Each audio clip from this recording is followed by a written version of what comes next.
Hola, ¿qué tal, amados hermanos? Muy buenas tardes, buenas noches. Depende de dónde están ustedes. Buenas tardes. Aquí ya es noche en Chile. Ya son cerca de las 9 de la noche, entonces estamos en la noche. Y hace frío y hay que abrigarse porque estamos en invierno.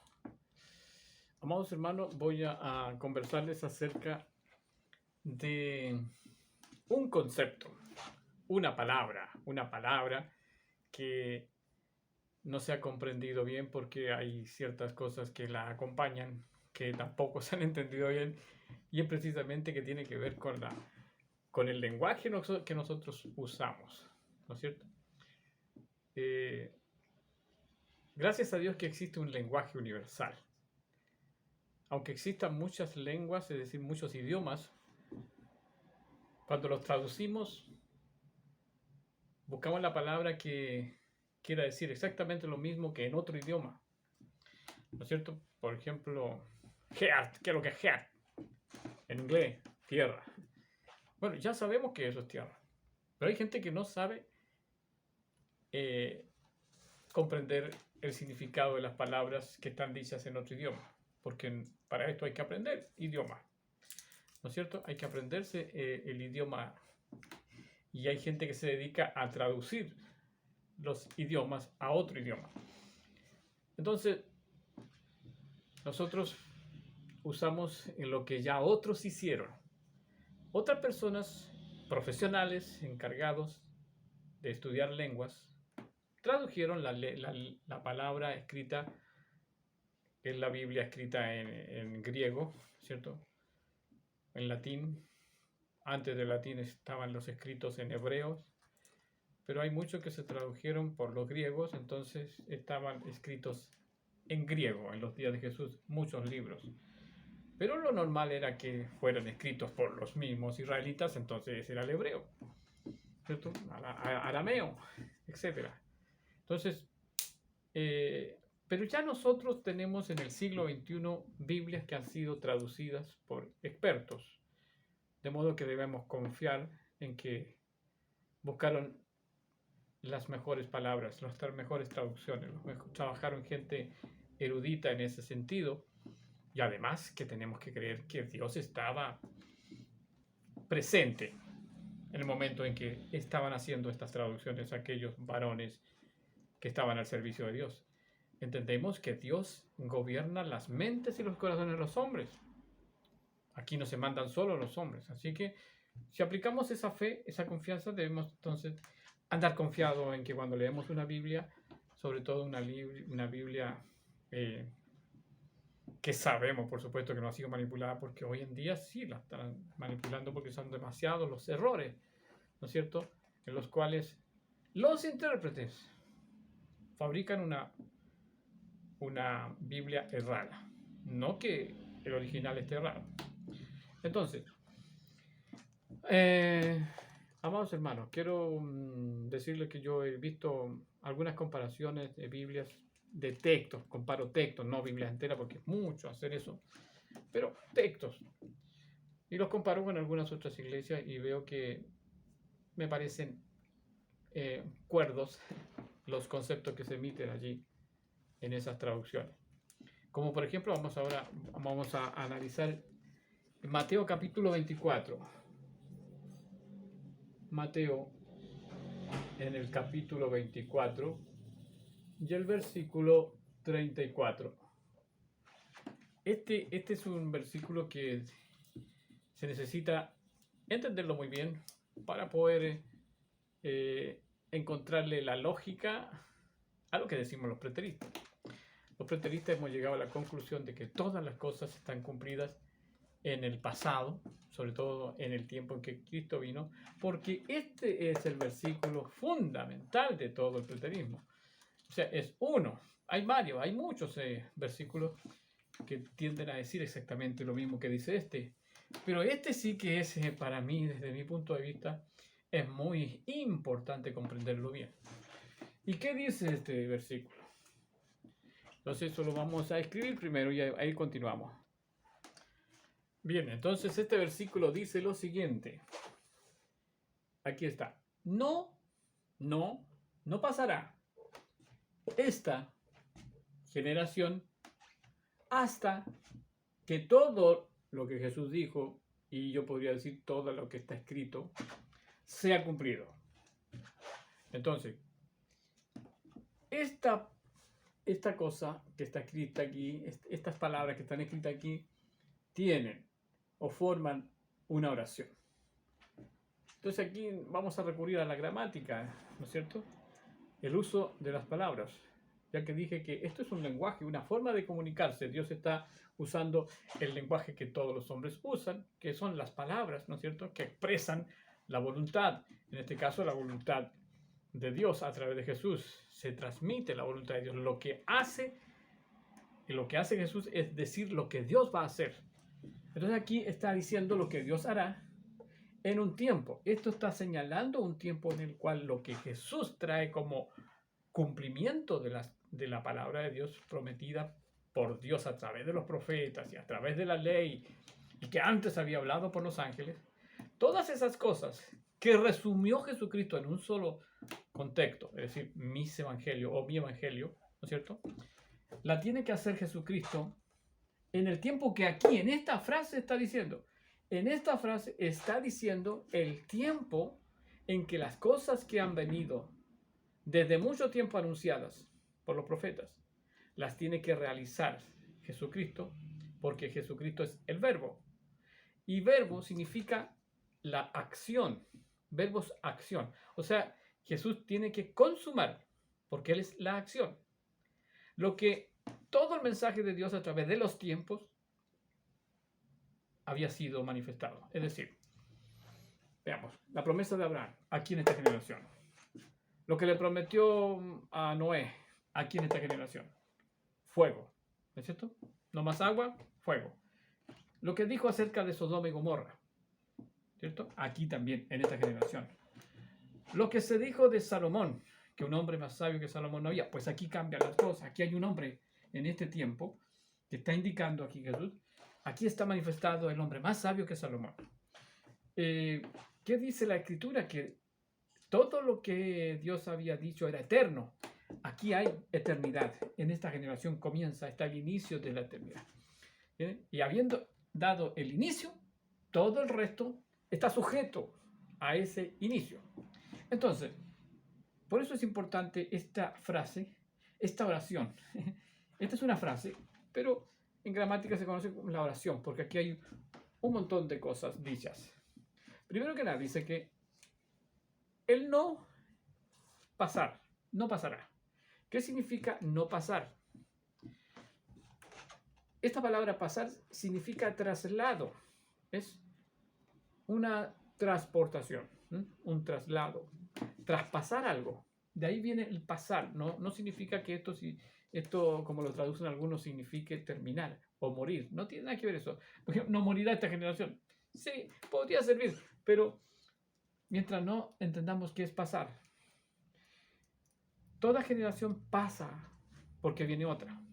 Es decir, generación viene, generación pasa, ¿cierto? Mas las cosas permanecen para siempre. Esa es otra oración. Y también se usa que pasar significa que pasó de un estado a otro. Por ejemplo, cuando una persona se muere, se dice que pasó a mejor vida. Eso es una forma correcta de entender de que el hombre está como pasajero aquí y que pasa a otro estado. Bien, entonces, antes que pase, no pasará significa que antes que pase, ¿quién? Esta generación. Esta generación. Entonces, vamos a explicar cuál es esta generación y por qué es esa, la de Jesús. Entonces, hay que definir, la persona que quiere leer esto tiene que definir el significado. Ya sabemos que esto es una negación, de que no pasará, es un traspaso. ¿Ah? Cuando uno pasa de esta vida a la otra, pues esta generación va a pasar de esta vida a la otra. Entonces, aquí está diciendo que es esta. ¿Y qué es esta palabrita que está aquí? Es un adverbio, un adjetivo calificativo que se usa para decir cuál es de todas las generaciones, cuál es de la que se está hablando. Entonces, todas estas cosas tienen que ver con esta que indica que es la generación. Entonces, no puede decir un hombre que Jesucristo va a venir en el siglo XXI. ¿Por qué? Porque desde este punto de partida, que es la presencia de Jesucristo aquí, y que junto a él hay un montón de contemporáneos que tienen la misma edad de Jesús, todos ellos forman esa generación. Desde esa generación hasta el siglo XXI debe haber un número enorme de generaciones, porque ya tenemos información en este mismo libro de San Mateo, en el capítulo 1, que dice que desde Abraham hasta Jesús hay, desde Abraham hasta Jesús, hay 42 generaciones. Pero la generación de Abraham, como él vivió en un tiempo en que los hombres vivían 180 años, esa generación era extensa. Entonces, si la calculamos esa, nos va a dar un número mayor. Entonces, por eso es inteligente el Espíritu de Dios que le dice, que inspira a Mateo para que escriba y desglose estas 42 generaciones. Y lo hace de una manera muy sabia y entendida. Dice, de Abraham hasta David hay 14. Aquí, ¿por qué está diciendo esto? Vamos a saber. ¿Qué dice después? Vamos a poner una coma y dice, desde David hasta los deportados a Babilonia. Desde David, podríamos decir, reemplazar esto con Daniel simplemente, cuando existió Daniel. Entonces, desde David, desde David hasta los deportados a Babilonia, hay otras 14, es igual a 14. Y aquí es donde ya cambian las cosas, porque si este Abraham tenía una edad promedio de 180 años y esas 14 dan un promedio más alto, desde David hasta los deportados a Babilonia ya la cosa cambió, porque David dice que desde él en adelante los hombres van a tener un promedio de 70 años de vida, no como Abraham, solo 70, de 70 a 80 los más robustos. Entonces, partimos de nuevo, desde los deportados a Babilonia, ¿qué es esto? ¿Hasta quién? Hasta Jesucristo. Hasta Jesús hay otras 14 generaciones. Entonces, esas 42, si la sacamos el promedio de en total 42, desde unos 1000 años antes o 1800 años antes de Cristo, nos va a dar un promedio más alto por causa de que Abraham tenía más años. Pero este dato que nos da Mateo en capítulo 1 nos sirve para clasificar la última etapa, las últimas 14 generaciones, para que de este promedio nos dé la que en esa generación está esa generación. Aquí hay 14 generaciones desde Daniel hasta Jesús. Esta está indicando que es la en donde existe Jesús, que es, aquí dice desde Daniel hasta Jesús, por lo tanto la última, la número 14, es Jesús. Entonces, si hacemos bolitas así, 2, 3, 4, 5, 6, 7, 8, 9, 10, 11, 12, 13, 14. Cada una de estas simboliza una generación. Entonces, en esta última, aquí está la J de Jesús. Aquí existe Jesús. Entonces, quiere decir que en esta generación, no pasará esta generación. Mientras que esta generación exista, antes que pase de esta vida a la otra, esta gente, esto indica que es hasta ahí, donde llega todo lo que se tiene que cumplir, hasta que todo sea cumplido. Entonces, todo tiene que ser cumplido hasta que esta generación llegue a su fin. Esa es la forma como se tiene que comprender este versículo, amados hermanos. Este versículo, Mateo 24, verso 34. Entonces, ¿qué está diciendo ahí? Que no pasará esta generación, que es la número 14 de Jesús, esta, no esa ni las que vienen después, porque podríamos decir, después vinieron más generaciones acá. Hasta nosotros, desde Jesús, hasta el día de hoy, son como 52 a 53 generaciones, usando el promedio que nos dio aquí. esta, que tiene 40 años. Entonces, yo en unos audios anteriores yo enseñé cómo se calcula el valor en años de una generación en los días de Jesús. Y es precisamente sabiendo cuándo existió Daniel hasta Jesús. ¿Cuántos años hay desde Daniel hasta Jesucristo? Y la Biblia para eso existe como información, porque nos dice que en el año 605 fue la primera vez que los deportados de Babilonia entraron a Babilonia. O sea, sacó Babilonia del reino judío un grupo y los llevó en el año 605. Pero como ellos iban a estar 70 años de esclavos en la ciudad de Babilonia, entonces cumplidos los 70 años, Dios apartó a Nehemías y a Esdras para que fueran los promotores de la vuelta de los judíos a la ciudad de Jerusalén. Y por ahí, por el año 535, ya todo estaba listo y dispuesto, con una profecía cumplida de Daniel que decía que un rey del gobierno griego daría como un edicto para que pudieran entonces los judíos salir de Babilonia y volver nuevamente a Jerusalén. Y eso fue aproximadamente en el año 445 al 47, 447 antes de Cristo. Entonces, por ahí, estamos entendiendo mejor, ¿verdad? Jesucristo es una generación, la número 14 de los deportados a Babilonia, y esto cuando dividimos 535 dividido por 14 nos da el promedio de 40 años, que es el valor de esta generación. Entonces, no pasará estos 40 años, los de Jesucristo, desde que es bautizado. Porque el Cristo comienza su ministerio a la edad de 30 años, no cuando nació, a la edad de 30 años.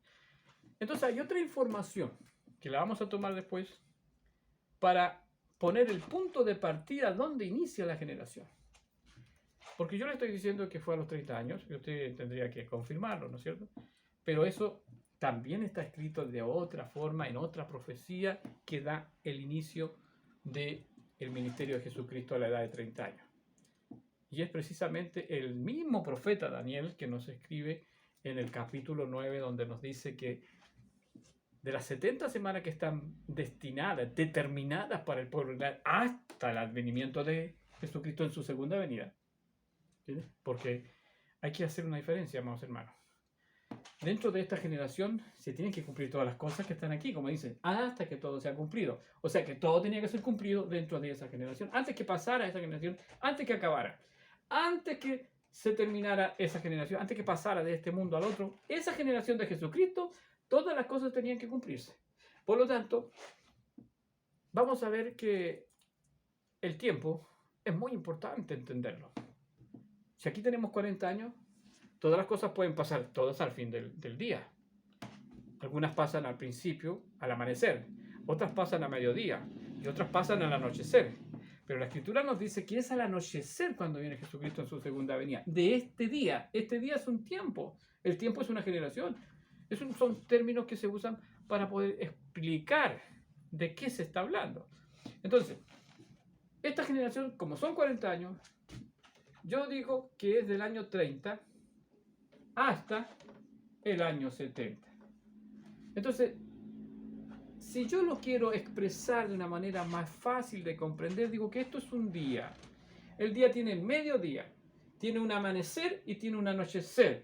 Entonces, al amanecer de este día, que es esta generación, hay un grupo de cosas que tienen que cumplirse, un cierto número de cosas que tienen que cumplirse. Y en la cruz del Calvario Jesús dijo, consumado están. Consumado es, ¿qué cosa? La primera parte, la primera parte que se hace, que son cosas que tienen que hacerse terrenalmente, como el hecho de entregar su carne, su cuerpo en la cruz, morir. Eso tiene que hacerse porque Él tiene que dar su cuerpo carnal para que sea sacrificado. Así que esas cosas fueron consumadas, hechas en esa primera parte del día, considerando una generación como un día. Y en el anochecer, quiere decir que el esposo que ha ido al cielo, que vuelve para buscar a su novia, ¿no es cierto? Al anochecer tiene que venir, es decir, en la otra parte final. Y ahí está el juicio, ahí está la resurrección de los muertos, ahí está la bajada de Jerusalén. Hay un montón de cosas que están en la segunda parte de este mismo día. Este mismo día. Por eso se llama también, usted puede encontrar el texto en algún texto bíblico, el día del Señor. El tiempo es el día del Señor. El tiempo en que Jesucristo tiene que cumplir todas las cosas es el día del Señor. Entonces ahí tiene un término nuevo que a lo mejor no lo había escuchado usted. Esta generación es el día del Señor cuando le queremos dar un valor a la generación de un día.